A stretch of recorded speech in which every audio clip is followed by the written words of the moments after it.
Grabitja më e madhe e bankës në histori.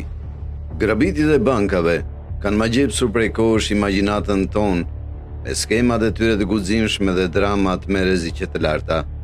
Por a keni menduar ndonjëherë se cilat grabitje dallohen si më të guximshmet dhe më të suksesshmet? Nga ratisjet nga tunelet e planifikuara me kujdes, deri te pushtimet e bankave nga persona të profilit të lartë. Këto grabitje shtyn kufijtë e zgjuarsisë kriminale. Në këtë eksplorim, do të futemi në 10 grabitjet më të mëdha të bankave në histori, ku sasia e parave të vjedhura është marramendëse. Banco Rio. Grabitja në Banco Rio, Buenos Aires, $20 milion. Një nga grabitjet më të guximshme dhe të çuditshme në historinë moderne ndodhi në Buenos Aires, ku një grup pajdutësh realizuan një plan pothuajse kinematografik për të grabitur Banco Rio në vitin 2006. Grabitësit, të maskuar si klientë të armatosur deri në dhëmb, hyn në bankë dhe morën 10 pengje, duke krijuar një skenë të madhe për të mashtruar autoritetet. Por ndryshe nga grabitësit zakonshëm, këta individ kishin një plan sofistikuar.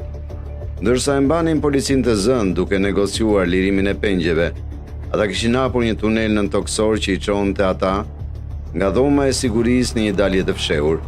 I gjithë negocimi ishte një hile për të fituar kohë.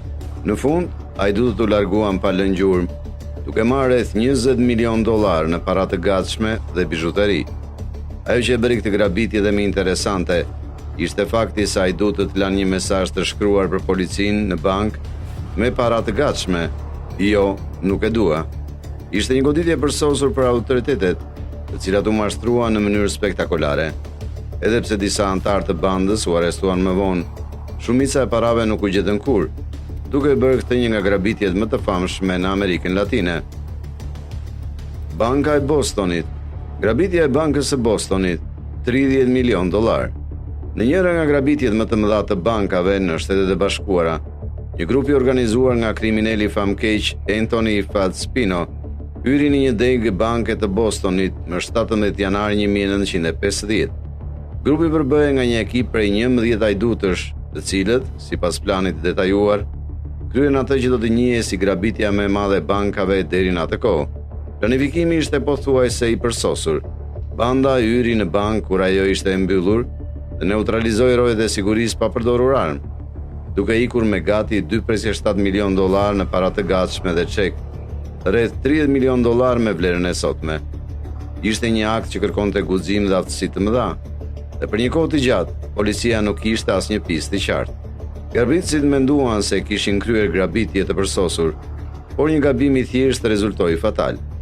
Një nga antarët e bandës, Joseph Pejko Kefi, u arrestua për një krim tjetër dhe filloi të fliste për të shpëtuar veten. Kjo e çoi policinë të zbulonte identitetin e grabitësve të tjerë, dhe shumica e tyre përfunduan në burg. Ndërkohë, shumica e parave të vjedhura nuk u gjetën kurrë. Historia e tyre frymëzoi filma dhe libra. Dërsa ishte një plan i shkëlqyer, ai u rrëzua nga bristësia njerëzore, tradhtia e një miku. Grabitja e Banco Central, Fortaleza, Brazil. Grabitja e Banco Central, Fortaleza, Brazil, $70 milion.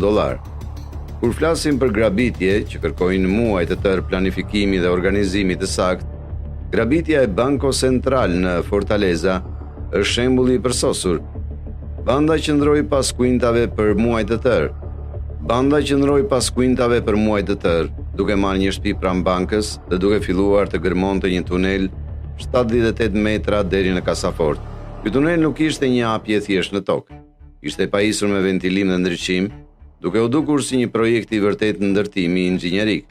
Deri ditën e fundit, askush nuk dyshonte për lëvizjet e tyre. Ata kishin arritur të depërtonin thesarin e bankës pa bërë zhurmë, duke u larguar me $70 milion. Vlera e kësaj grabitje nuk qëndronte vetëm në shumën e madhe, por edhe në aftësinë me të cilën u krye. Kishte një ironi tragjike që, ndërsa bota vazhdonte të mendonte për grabitjet klasike të armatosura, këta pajdut ishin nën toksor, duke dalë mbanë me një pasuri të pabesueshme. Megjithatë, suksesi i tyre ishte jetë shkurtër. Pas një hetimi të gjerë, një pjesë e madhe e bandës u arrestua dhe një pjesë e parave u rikuperua, por disa prej tyre arritën të shpëtonin. Për vite me radhë, Misteri i parave të zhdukura ka vazhduar të ngacmojë imagjinatën e shumë njerëzve. Depozita e sigurisë Securitas, grabitje Kent, $92 milion. Një nga grabitjet më sofistikuara dhe të dhunshme të kohrave moderne ishte ajo e depozitës sigurimeve Securitas në Kent, Angli, në shkurt të vitit 2006. Një grup pajdutësh përdorën një plan mjeshtëror dhe brutal për të realizuar atë që mbetet deri më sot një nga grabitjet më të mëdha të Anglisë. Së pari, kriminalët rrëmbyen menaxherin e magazines, Colin Dixon, dhe më pas e rrethuan gruan dhe djalin e tij të vogël, duke kërcënuar me dhunë për ta detyruar të bashkëpunonte. Në kërcënim, Dixon u detyrua të ndihmonte ajdutët të hynin në kasafort, ku mbaheshin miliona para në dorë. Pasi neutralizuan rojet dhe stafin, ata janë mbathën me $92 milion. Por, si ndodh shpesh, pavëmendja dhe aroganca i tradhtuan. Shumë nga anëtarët e bandës u arrestuan pas një hetimi të gjatë dhe të ndërlikuar që përfshinte agjentë sigurie nga Britania dhe vende të tjera. Parat u rikuperuan pjesërisht, ndërsa disa nga ajdutët janë ende të lirë, duke bërë këtë një nga historitë më të bujshme të krimit të shekullit të 21. Grabitja e bankës Knightsbridge, Londër, $97 milion. Në vitet 1980, një italian karizmatik i quajtur Valerio Vici u bë simboli një gangsteri modern. Ai kishte organizuar disa grabitje bankash përpara se të planifikonte kryeveprën e tij. Grabitjen e bankës Knightsbridge, duke hyrë në bankë si një klient i zakonshëm, ai dhe bashkëpunëtorët e tij kërkuan të hynin në një dhomë sigurie. Por sapo hyn brenda, gjërat ndryshuan në mënyrë dramatike. Pasi nxorën armët, ata neutralizuan stafin dhe morën kontrollin e të gjithë bankës. Dhomat e sigurta që përmbanin asetet e klientëve të pasur nga gjithë bota u hapën njëra pas tjetrës. Në një veprim të koordinuar, ata janë mbathën me miliona para të gatshme dhe bizhuteri, duke shkaktuar një skandal në Londër. Ajo që e bëri këtë grabitje dhe më interesante ishte pamja e Vikit. Ai nuk ishte thjesht një kriminal, por një personalitet. Kur policia britanike filloi hetimet, ata zbuluan se ai kishte krijuar një jetë luksi në Londër, ku shpesh faqej me stil dhe klas, sikur të mos kishte kryer asnjë krim.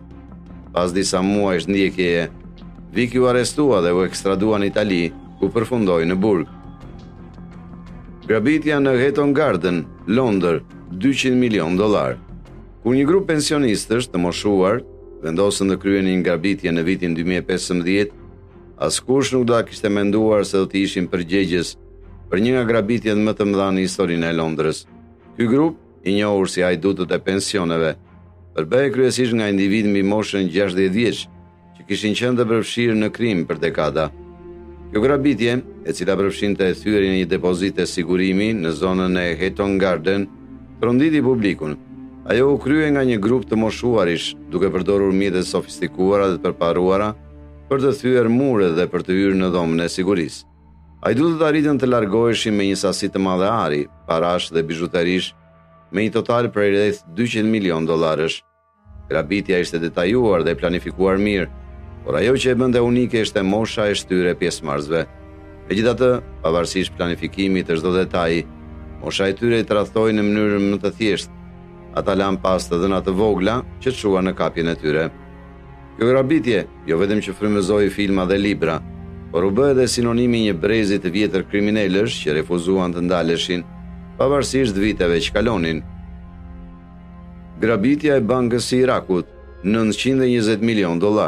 Ndër grabitjet më të mëdha dhe më të guximshme të bankave në histori, ishte ajo e bankës qendrore të Irakut në vitin 2003. Ndërsa koha po mbaronte për regjimin e Saddam Husseinit, ai vendosi të sigurohej që një pjesë e pasurisë së tij të ishte jashtë kontrollit të koalicionit të udhëhequr nga SBA. Një urdhër i dorëzuar me dorë, që besohet se është shkruar nga vetë Saddami, ju dërgua bankës qendrore, ku djali i tij, Hussein Hussein, mori gati $920 milion. Ky akt nuk ishte as një grabitje klasike armatosur, e as një grabitje organizuar e fshehtë. Ishte një akt i pastër pushteti, ku autoriteti absolut i një diktatori u përdor për të shkatëruar çdo mundësi opozite. Kamion të mëdhenj transportuan paratë larg Bagdadit. Pavarësisht gjithë kujdesit, fati i këtij plani nuk ishte i lumtur. Gjatë pushtimit amerikan, forcat e koalicionit sekuestruan disa nga këto fonde, ndërsa pjesa tjetër mbeti e zhdukur. Në zemër të kësaj grabitje qëndronte jo vetëm vlera marramense, por edhe fakti që regjimi i cili organizoi atë po shembej me shpejtësi. Pasuria, paqëndrueshmëria dhe identiteti i një kombi po zhdukeshin bashkë me këto para, duke shënuar fillimin e fundit për dinastin Hussein. Këto ishin disa nga rastet më të mëdha të grabitjeve të bankave, ku kriminalët janë mbathën me shumë marramense parash. Por në fund të fundit, shumica e tyre përfunduan pas sekurave, njësoj si hajdutët që vodhën vetëm $1.000. Krimi mund të duket emocionues, por pothuajse gjithmonë çon në të njëjtin fat.